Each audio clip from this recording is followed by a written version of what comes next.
Aleluia, está feliz? Está feliz? Amém. Estou muito feliz de estar aqui. Boa noite para vocês, boa noite para quem está em casa. Muito feliz de estar aqui em São Paulo, na Poema, Taubaté. Vim trazer um pouco de frio, em nome de Jesus, do Sul. Feliz demais estar aqui com todos vocês, compartilhar algo. Queria que você abrisse a sua Bíblia, 1 Timóteo, capítulo 2. A gente vai ler do verso 1 ao verso 6. Gostaria que você ficasse com a sua Bíblia aberta. A gente vai ver alguns pontos desse texto. É muito precioso. Essas recomendações, esses mandamentos, essas direções que Jesus nos dá. Você abriu aí? 1 Timóteo capítulo 2, a partir do verso 1. O texto diz assim: antes de tudo, recomendo que se façam súplicas, orações, intercessões e ações de graças por todos os homens, pelos reis e por todos os que exercem autoridade, para que tenhamos uma vida tranquila e pacífica, com toda a piedade e dignidade. Verso 3: isso é bom e agradável perante Deus, o nosso Salvador, que deseja que todos os homens sejam salvos e cheguem ao conhecimento da verdade. Pois há um só Deus e um só mediador entre Deus e os homens, o homem Cristo Jesus, o qual se entregou a si mesmo como resgate por todos. Esse foi o testemunho dado em seu próprio tempo. Feche seus olhos. Em nome de Jesus, que haja revelação do Espírito Santo nas nossas mentes. Jesus, que haja transformação, que haja uma metanoia nessa noite. O Espírito de revelação nos tome e que possamos ser alterados, transformados pela sua palavra, que é viva e eficaz, em nome de Jesus. Amigos, essa é uma carta que o apóstolo Paulo escreve ao seu filho espiritual, chamado Timóteo, que pastoreava a igreja de Éfeso. O primeiro capítulo dessa carta de 1 Timóteo, Paulo dá instruções específicas sobre o trabalho ministerial do Timóteo, sobre a igreja. Ele cita alguns nomes, ele cita alguns problemas, ele cita a resolução desses problemas. Ele fala, num linguajar de hoje: Timóteo, a gente está com um BO aí, assim, assim, assado, fulano de tal, a gente pode fazer isso para resolver, é assim que a gente vai amar, é assim que a gente vai exortar. E ele dá algumas instruções muito específicas ao seu filho na fé, muito parecido com o que o pastor Leandro faz com a gente. De vez em quando a gente tem algumas mesas. Hoje é um pouquinho mais rápido do que as cartas. Hoje um WhatsApp resolve. Então a gente conversa sobre a congregação, a gente conversa sobre a igreja, a gente alinha algumas coisas juntos. Isso é um direcionamento apostólico, isso é um pastoreio sobre pastores, com o objetivo da gente entender o coração da igreja, conectar a igreja ao Senhor. Então a motivação é simplesmente acertar no que Deus quer fazer com a igreja dele, porque a igreja é dele. Mas ele vem dando algumas instruções específicas sobre o trabalho ministerial de Timóteo. E aí ele chega no capítulo 2, ao qual lemos, e ele começa com uma colocação: antes de tudo. Gente, antes de tudo, em todas as versões da Bíblia em português, é antes de tudo. Não tem grego, não tem hebraico, não tem, é antes de tudo. A paráfrase, a mensagem, fala: a primeira coisa que quero que faça, antes de todo esse trabalho ministerial, antes das boas obras que eu tenho proposto para você, antes de tudo, eu quero que você tenha uma vida de devoção. É isso que esse texto está falando. Antes de tudo, recomendo que se faça ou que pratique súplicas, orações, intercessões e ações de graças por todos os homens. Antes de qualquer trabalho, antes de qualquer obra, antes de qualquer discipulado, antes de qualquer GC, antes de qualquer culto, antes de qualquer coisa, uma vida de devoção. Essa é a instrução que o apóstolo Paulo dá a um pastor de uma igreja, alguns anos atrás.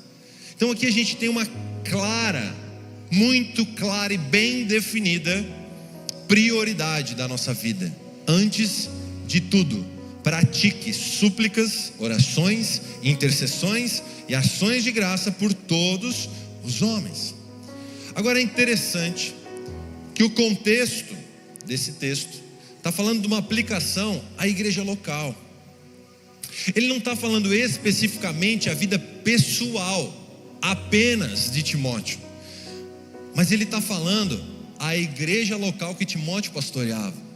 Então peraí, antes de qualquer trabalho ministerial dentro da igreja, antes de qualquer propósito e função que Deus vai dar a Poema, devemos ter uma vida de oração, súplica, devoção, de entrega, de busca.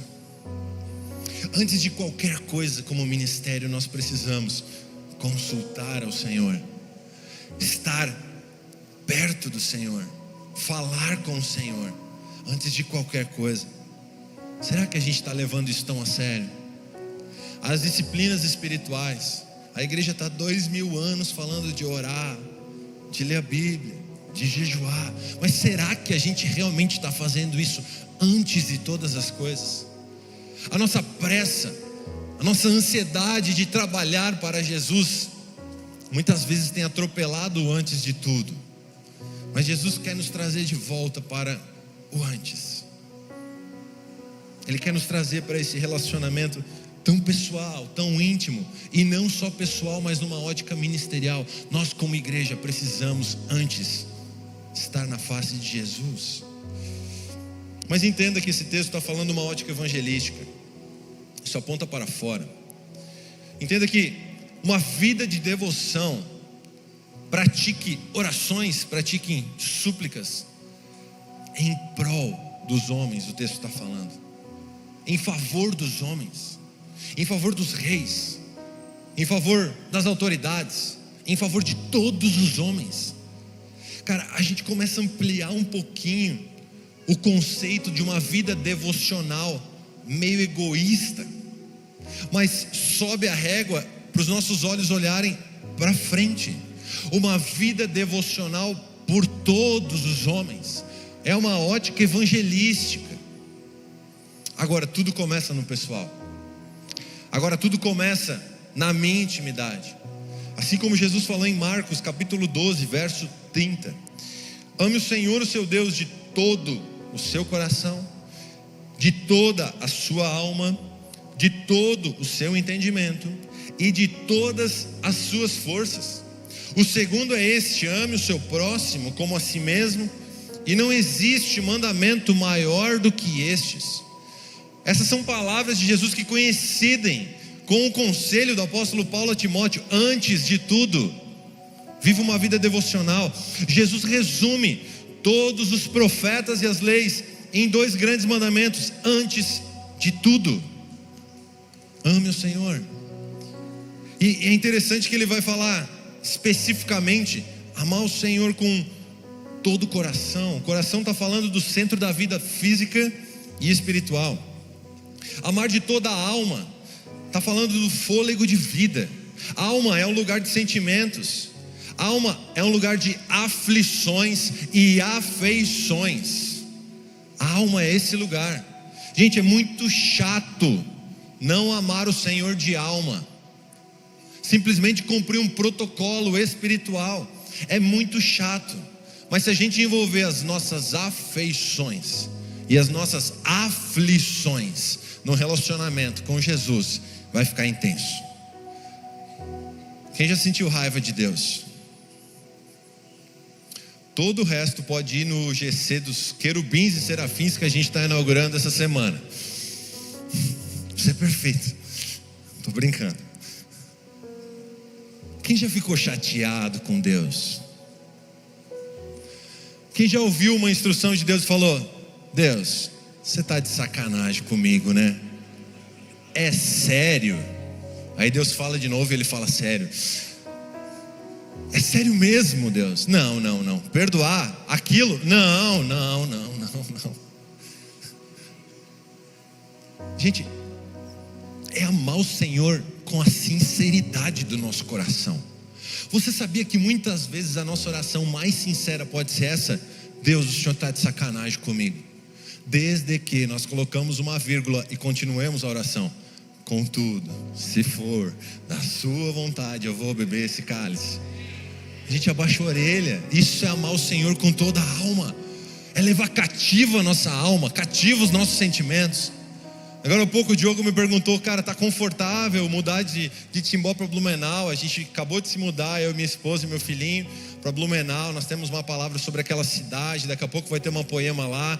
A gente já está consolidando um time, já tem GC bombando. Daqui a pouco abre um lugar de culto, a igreja já está lá.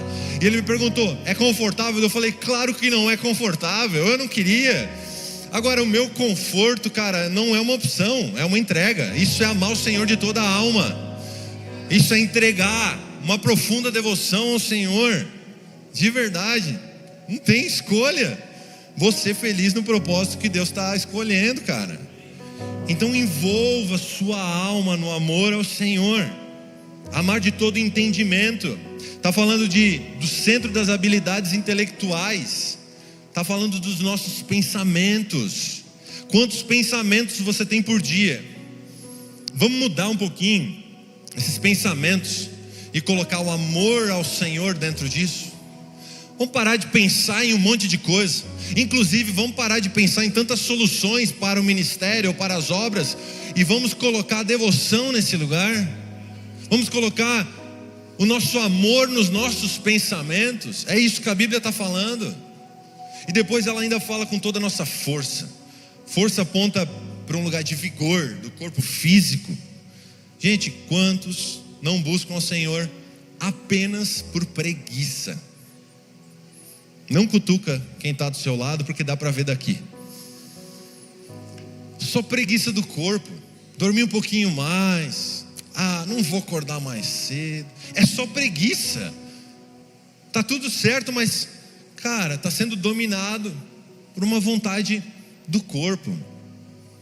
Você consegue entender isso? Agora, a grande sacada aqui: uma vida de devoção ao Senhor. Amar o Senhor com todo o nosso ser, como esse texto diz, nos projeta. Ela nos lança a viver o segundo grande mandamento, que é amar o próximo como a mim mesmo. Ela me lança para viver boas obras. Uma vida de devoção me lança a viver um ministério.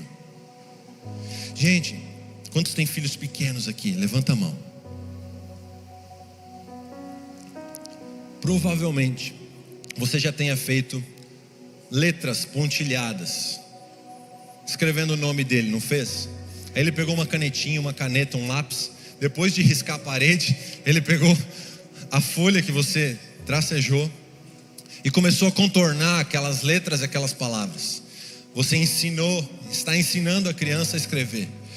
Meu amigo, Jesus, antes da fundação do mundo, pontilhou a nossa vida, pontilhou as boas obras, pontilhou os nossos ministérios.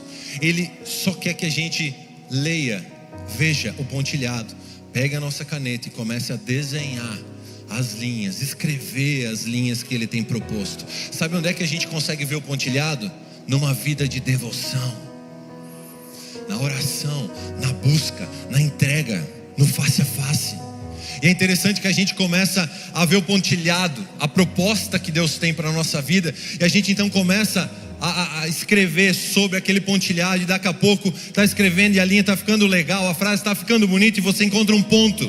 Você fala: você está de sacanagem, Deus. O avião estava decolando, aí você olha para o ponto e fala: amém, então tá, vou voltar para o começo. Aí Deus tem uma nova coisa para você. Daí você começa de novo. a escrever. Daqui a pouco você encontra uma vírgula, e assim é a nossa vida. São as boas obras que Deus já predestinou, preparou para cada um de nós. Mas o que eu quero falar com isso?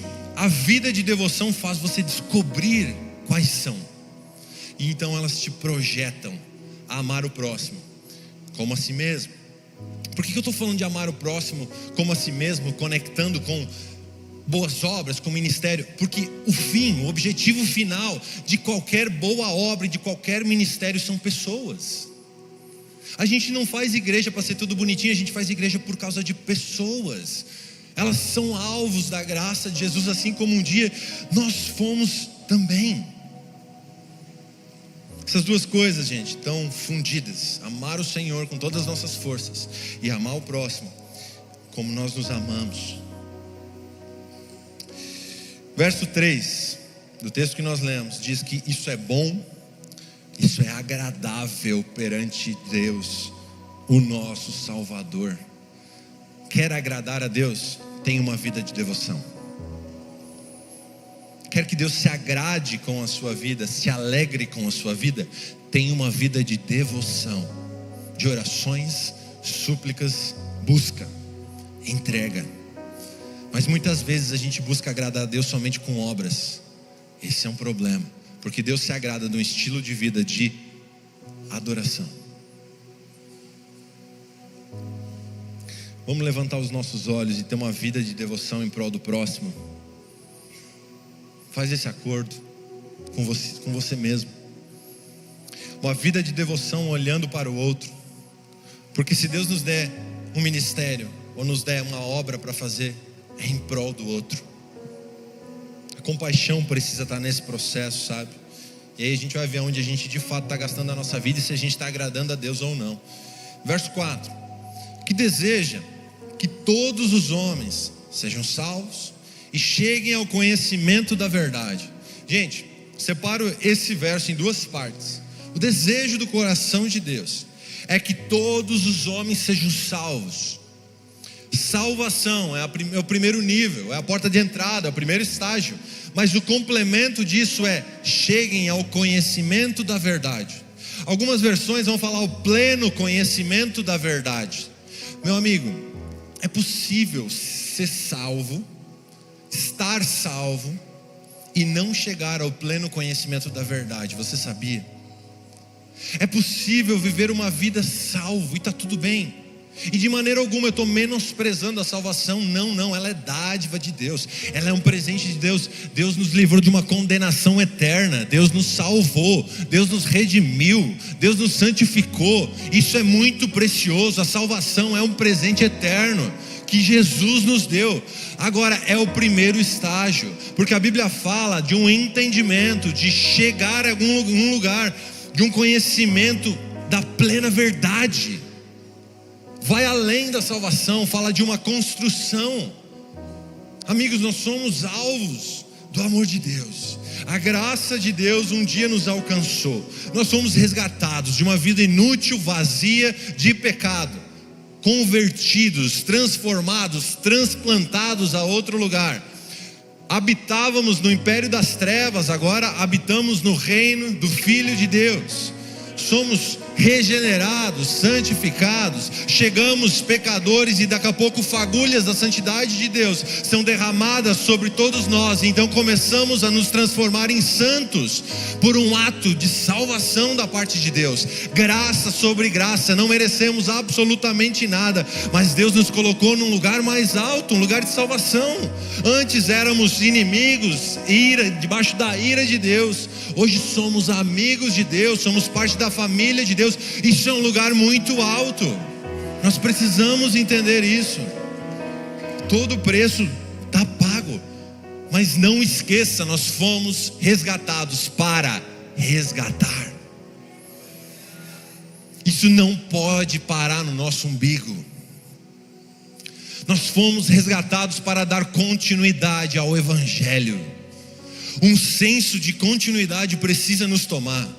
Então a nossa vida devocional também é para todos os homens. Você consegue entender?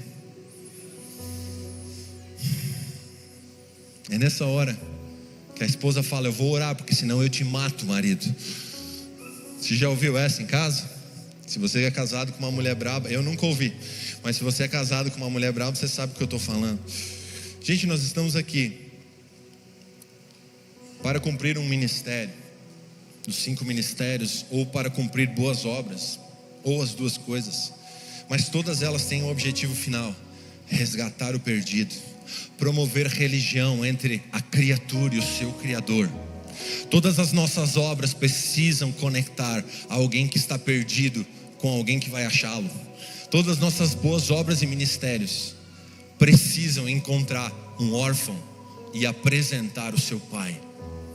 Um dia nós éramos esses. Então tem 2 etapas nesse texto. Para que todos sejam salvos, o desejo do coração do Pai não é só que todos sejam salvos, mas o desejo do coração do Pai é a continuidade do texto, mas que todos cheguem ao pleno conhecimento da graça de Deus, ao entendimento da verdade. Todo pai sonha com algo incrível para o seu filho. Eu vim te dizer que Deus está sonhando com algo incrível para você. Ele não quer apenas te salvar, Ele quer te equipar para algo muito maior que você nem imagina. Faz parte de chegar ao pleno conhecimento da verdade. Gente, e o que é o conhecimento da verdade? Muitas vezes eu olhava para esse texto e falava: isso aqui é quando a gente chegar na glória, quando tiver tudo resolvido, quando o Senhor voltar e vamos governar com Ele, lá nós teremos um pleno conhecimento da verdade. Cara, eu acho que não. O que não é pleno conhecimento da verdade é eu simplesmente me tornar um perito da lei, um mestre da lei, cheio de legalismo, cheio de mandamentos, saber tudo de cor e salteado, verso por verso. Sabe, não é ter um comportamento 100% moral, aprovado. Nossa, é um santarrão, é um intocável. Cara, nada disso, porque ninguém tem um comportamento 100% aprovado. Somente Jesus teve. Nós nos espelhamos nele e tentamos ser assim. Mas em algum momento a gente peca e o Senhor nos perdoa novamente. Não é se tornar um pastor, chegar ao pleno conhecimento da verdade. Não é se tornar um líder de GC, gerar pessoas, ser alguém relevante, ter um grande ministério. Gente, esquece isso tudo, joga tudo fora. Não tem nada a ver com chegar ao pleno conhecimento da verdade. Sabe o que é chegar ao pleno conhecimento da verdade? É entender o verso 5 e 6 que está aí na sua Bíblia. Pois há um só Deus e um só mediador entre Deus e os homens, o homem Cristo Jesus, o qual se entregou a si mesmo como resgate por todos. Esse foi o testemunho dado em seu próprio tempo. Sabe o que é entender de verdade a profundidade desse texto? É que a graça nos deu acesso. A graça nos deu acesso à presença de Deus. Meu amigo, eu vim te dizer que você tem acesso à presença de Deus. Isso é muito alto. Se você fechar os seus olhos, você se conecta agora. E fechar os olhos é uma questão de concentração, porque nem precisa fechar. O Senhor habita dentro de você, então você se conecta com o seu Deus. Esse é um acesso precioso que Jesus nos deu de presente, através da graça. Chegar à plena revelação do conhecimento é entender que nós temos acesso a Deus, nós temos possibilidade de tocar a Deus. E quanto mais a gente toca o santo, mais santo nos tornamos. E quanto mais próximo do santo, mais parecidos com Ele ficamos. Por isso que a porta está aberta. O desejo do coração do Senhor é que todos sejam salvos, mas que todos chegam à plena revelação do conhecimento da verdade, que é Cristo Jesus em nós.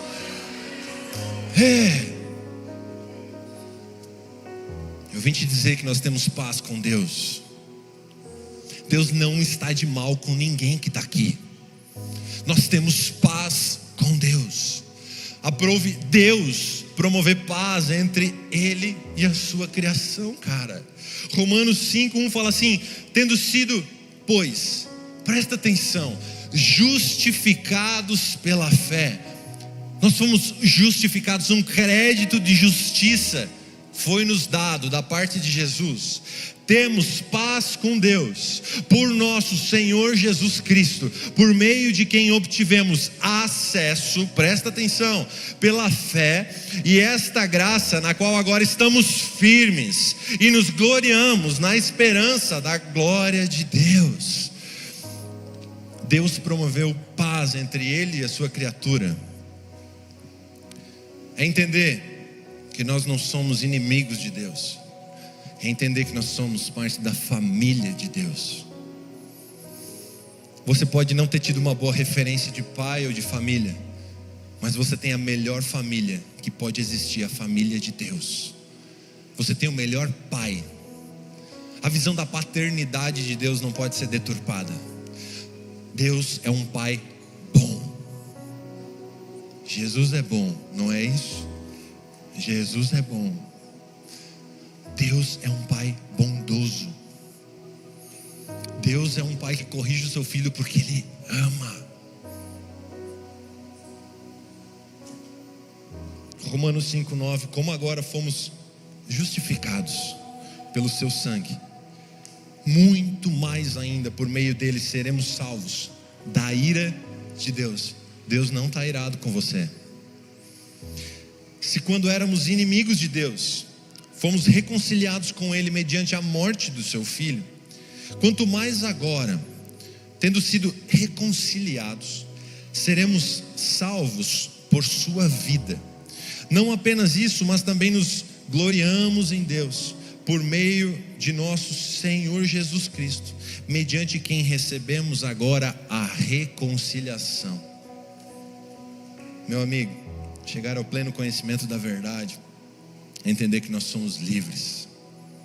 João 8:31 fala: disse Jesus aos judeus que haviam crido nele: se vocês permanecerem firmes na minha palavra, verdadeiramente são os meus discípulos. 32: e conhecerão a verdade, e a verdade, quando nós conhecemos a verdade, nós somos livres. Essa é a revelação do pleno conhecimento da verdade. Não se trata de performance, não se trata de boas obras, não se trata de ministério. Se tratam de entender que você foi aceito, perdoado, remido pelo Senhor Jesus. Você está dentro. A porta abriu e você está dentro. Essa é a ótica que nós temos que ter de nós mesmos. A graça te colocou para dentro. Gente, temos liberdade. Somos amigos de Deus, santificados por Ele. Então nós mudamos de condição de pecadores para santos, de desconectados, de carentes para a família de Deus. Mas a Bíblia não deixa nenhuma ponta solta, porque tem se falado por aí de uma graça que é falsa, de uma graça que é inclinada à libertinagem, de uma graça que resolveu todas as coisas. Não, essa é a falsa. A graça verdadeira está descrita em Tito capítulo 2 verso 11. Abra sua Bíblia, por favor.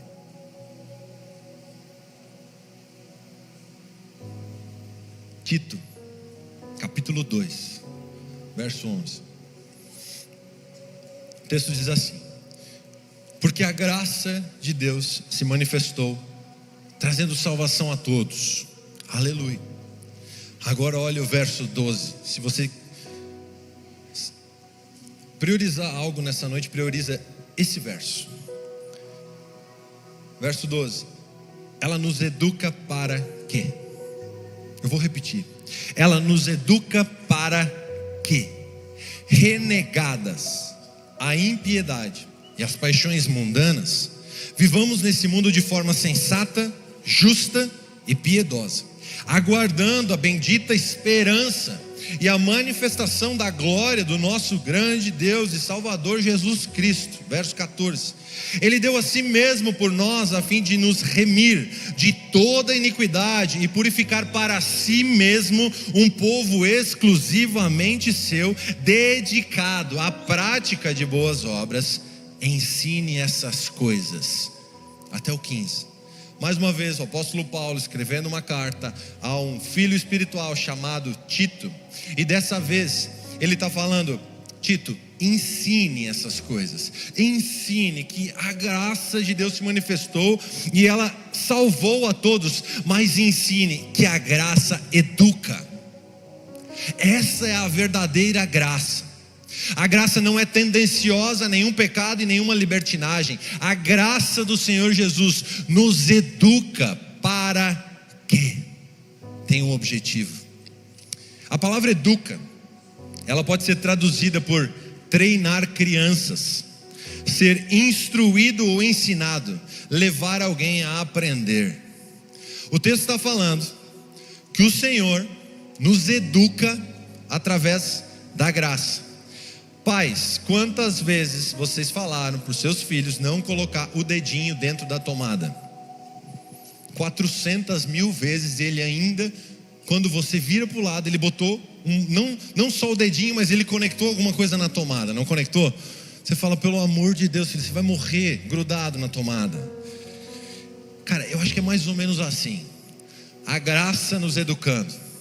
Quantas vezes a gente precisa de uma correção, de uma educação proveniente da parte do Senhor, para conseguirmos aprender. A graça nos treina, ela vai nos treinando, e a gente vai lá e bota o dedo dentro da tomada de novo, e aí mais uma vez a graça se manifesta sobre você e fala: filho, não bota o dedo na tomada, e a gente vira, esquece, e bota o dedo na tomada de novo. Esse é o treinamento da educação da graça. Gente, é muito precioso poder ser treinado pela graça do Senhor. Agora, olha a continuidade do texto. Ela nos educa para quê? Eu vou separar em 3 partes. A Bíblia fala renegar ou renunciar à impiedade. Você sabe o que é impiedade?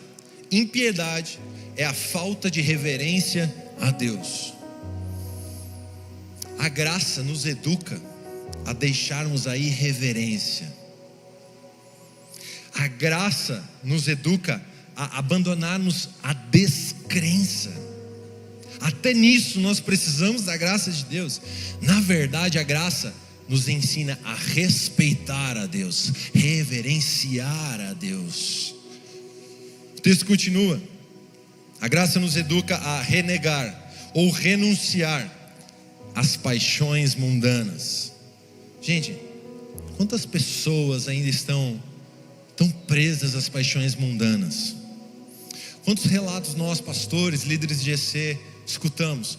Nossa, tá difícil, tá vivo, eu caí de novo, eu não consegui, essas paixões estão me consumindo. Sabe qual tem que ser a nossa resposta em amor? Meu amigo, você precisa de uma experiência com a graça de Deus. Essa é a graça verdadeira. Sabe por quê? Porque a graça te educa a renegar, a renunciar às paixões humanas. Ela nos ensina. O texto ainda continua falando, e eu gosto muito dessa parte. A graça nos educa a viver neste mundo, ou outra tradução fala assim: no presente século, de forma sensata, justa e piedosa. Gente, no presente século é hoje. Talvez a gente vá olhar para o texto e falar: nossa, esse texto foi escrito há 2000 anos atrás e não tinha tanta pornografia, não tinha nudes em todo lugar, não tinha outdoor, não tinha nada que nos empurrasse tanto para o pecado como hoje. Mas essa tradução acaba com tudo. A graça nos ensina no presente século. Ela nos ensina hoje. Ela não é atrasada, ela é atualizada. Antes da gente ela já está atualizada. Mas ela nos ensina a viver nesse mundo, nesse presente século, para que a gente viva de uma forma sensata. Sabe o que é sensatez? É mente sã. é sem entorpecimentos. O que é isso? Não existem muitas filosofias por aí, não existe uma cultura pós-moderna aí sendo implantada nos nossos filhos, em homem, em mulher, e você entende, você sabe o que eu estou falando? A graça nos ensina a viver no presente século com uma mentalidade sã, livre da influência dessa mentalidade diabólica que está sendo instalada por aí. Mas a graça nos educa a não viver entorpecidos com tantas coisas. É tudo fruto da graça. Ela nos educa, nos ensina a viver nesse século de uma forma justa. Meu amigo, você é alvo da graça de Deus. Em algum momento você vai ter que ser justo, cara. Não tem outra escolha. Você vai se tornar honesto, porque a graça de Deus te educa a ser honesto. Não é sair fazendo justiça com as suas mãos, mas é ser justo, ter a medida correta, ter a medida certa para tomar decisões e ser honesto. A mesma graça nos ensina a viver no presente século de maneira piedosa. Piedosa é aquele estilo de vida de devoção. Até para devoção nós dependemos da graça de Jesus. Até para ter uma vida de oração, de busca. Deixa eu te perguntar, você tem a graça como a sua professora? Hoje a gente tem usado a graça para pecar. Ou a gente tem usado como professora e ela nos ensina e nos educa, ou ela é uma muleta. A proposta do Senhor para todos nós é nos levar num novo estilo de vida educado pela graça. A graça nos ensina a viver uma coisa nova. Tanto que coisas velhas vão ficando para trás. Você começa a viver outro estilo de vida dentro do reino de Deus. Você tem outros prazeres. Sabe, muitas vezes a gente fala tanto de ser liberto, de ser arrancado de um lugar. E a gente fala muito sobre isso, isso é muito importante sim. Mas isso é uma fatia, é um lado. O outro lado é a educação que a graça nos traz. Porque se nós arrancamos através da libertação, nós tiramos muitos fardos, nós arrancamos e libertamos pessoas. Essas pessoas precisam ser preenchidas novamente com a educação que provém da graça, com o ensino do reino de Deus, que na verdade é um novo estilo de vida a partir de então. Então Deus tem o combo preparado para todos nós, não é só uma parte. A casa não fica vazia, a casa recebe a educação da graça para viver coisas novas. E aí entram boas obras, aí entram ministérios, entram sei lá tudo que Deus tem proposto para a gente. Aleluia. Romanos 6:1, eu estou caminhando para o final. Fala assim: que diremos então? Continuaremos no pecado para que a graça aumente ainda mais? De modo nenhum. Como viveremos ainda no pecado nós que já morremos para ele? Ou será que vocês ignoram que todos nós que fomos batizados em Cristo Jesus, fomos batizados na sua morte, fomos sepultados com ele na morte pelo batismo, para que, como Cristo foi ressuscitado dentre os mortos pela glória do Pai, assim também nós andemos em novidade de vida. A graça quer nos levar a um novo estilo de vida, de santidade, onde você vai conseguir, porque a graça te educa a amar o Senhor de todo o seu coração, de toda a sua alma, de todo o seu pensamento, de todo o seu corpo. Você vai conseguir, através da educação da graça, submeter o seu corpo em santidade e entregá-lo santo ao Senhor. A graça educa, a graça aceita. E essa é uma boa parte, mas a graça educa e destina. Você quer isso? Você quer isso? Você está feliz ainda? Duas óticas dentro disso: ser alvo dessa graça, ser educado por ela, mas não para aí. A continuidade disso é mirar em outros e derramar a graça que nós recebemos. Agora Paulo, já mais velho, suas últimas palavras da vida, manda mais uma carta para o seu filho espiritual chamado Timóteo. 2 Timóteo 2:1 fala assim: tu porém, meu filho, fortifica-te na graça que há em Cristo Jesus. O que ouvistes de mim, diante de muitas testemunhas, transmite a homens fiéis e aptos para também ensinarem a outros.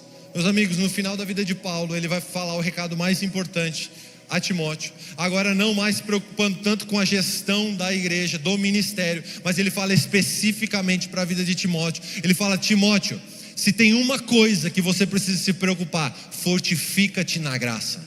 Paulo não escreve a Timóteo: cara, você precisa se aprofundar nos mandamentos do Senhor, você precisa se aprofundar na religião, no trabalho ministerial. Não, ele fala: você precisa se fortificar na graça de Jesus. Sabe por quê? Porque a graça vai te educar a viver todas as outras coisas. No combo da graça, você vai receber instrução, você vai receber mandamento, você vai receber direção. Então, Timóteo, se preocupa em se fortificar na graça, entender o que é a graça sobre você. E depois de fortificado, ele fala: ei, agora o que você ouviu de mim, vai para frente, diante de muitas testemunhas, transmite a homens fiéis, aptos para também ensinarem a outros.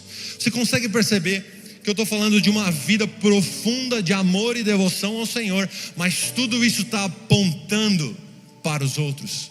Tudo isso está apontando para o segundo grande mandamento de Jesus, que é amar o próximo como a mim mesmo, ou como ele me amou. Existe um objetivo final de tudo isso. Se nós somos salvos para salvar também, para replicar e dar continuidade ao Evangelho. Fortifica-te na graça, entenda tudo isso, atribua isso para a sua vida.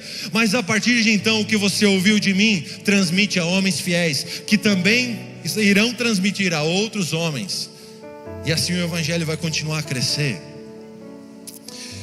Meus amigos, pode ser um pouco pesado isso, mas quando Paulo fala a Timóteo: encontre os homens fiéis, encontre os homens aptos. Fiel é ser fiel, homem de confiança. Agora, apto pode dar uma balançada no nosso ser. Pastor, será que essa mensagem é para mim? Eu não me sinto apto, eu não me sinto preparado. Eu acho que essa mensagem é para o vizinho, é para o líder de GC, não é para mim não. Meu amigo, a tradução da palavra apto ou idôneo, dependendo da versão que você tem, é o futuro da primeira pessoa do singular do verbo ser ou estar. Quando Paulo fala a Timóteo: procure homens fiéis a mim, mas procure homens que são. Simplesmente são, que simplesmente estão. Está falando de ser de verdade. Se você rasgar o seu coração nessa verdade, a verdade vai te libertar. É simplesmente ser. Mas você não faz ideia do meu pecado, você não faz ideia do meu. É simplesmente ser. Eu não quero te dar condição e corda para você pecar, não. Depois disso tudo eu acho que você entendeu. Mas a graça aceita, a graça educa, e ela está procurando os que são. Sabe em quem a gente mais confia dentro do GC? No cara que mais confessa pecado, no cara mais rasgado, no cara que está ali e ele está. Ele não está vestido de uma coisa que é fake, de uma coisa que é falsa, de uma religião, de mandamentos. A Bíblia diz, cara, simplesmente seja você. São esses que o Senhor está procurando para a continuidade do Evangelho. São esses que o Senhor está procurando para liberar ministérios, boas obras. São os que de verdade são. Eu não sei se você tem que procurar o seu líder de GC hoje e falar: meu amigo, até hoje eu não fui, mas a partir de hoje eu vou ser. A minha vida é isso. A dificuldade que eu estou passando é essa. Isso aqui eu já venci, ora por mim, eu preciso de você. Meus amigos, vocês não sabem o quão precioso para mim e minha esposa, somos pastores da igreja de Timbó, a estar aqui ombro a ombro com os nossos amigos, recebendo. Na verdade eu não me considero ombro a ombro a ninguém, eu me coloco embaixo de todos os pastores e falo: ora por mim, nós precisamos de vocês.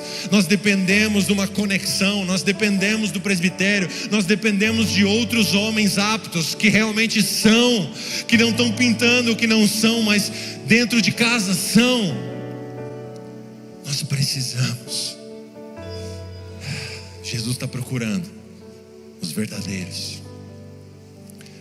E você pode entrar porque a graça te garante. Aleluia. Nós somos um time, nós somos uma família, gente. Não pode ter segredo entre nós. Não pode. Não pode. Isso não é de verdade. Talvez você tenha que confessar algumas coisas para sua esposa, para o seu marido. Seja de verdade. Talvez você precise ajustar algumas condutas. Seja de verdade. Jesus está em busca de você. Feche seus olhos. Espírito Santo de Deus,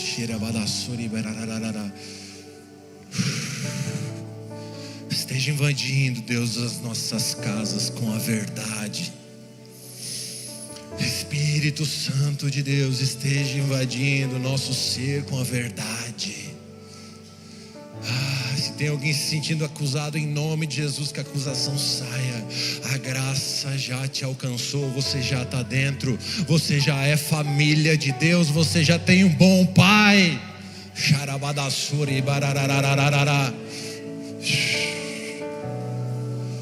Nós expulsamos a mentira do nosso meio, nós expulsamos a falsidade do nosso meio. Senhor, que os seus olhos possam encontrar aqueles que são nessa noite, aqueles que estão nessa noite.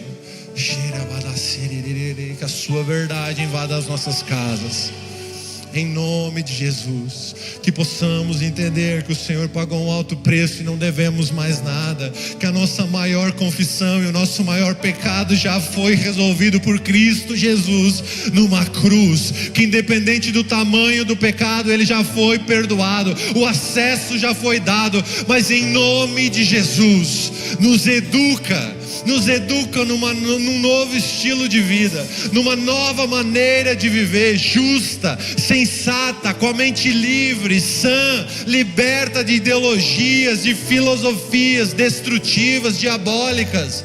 Espírito Santo, a verdade invada a nossa casa. Talvez você tenha que fazer uma oração sincera ao Senhor agora, e eu quero deixar você nesse momento.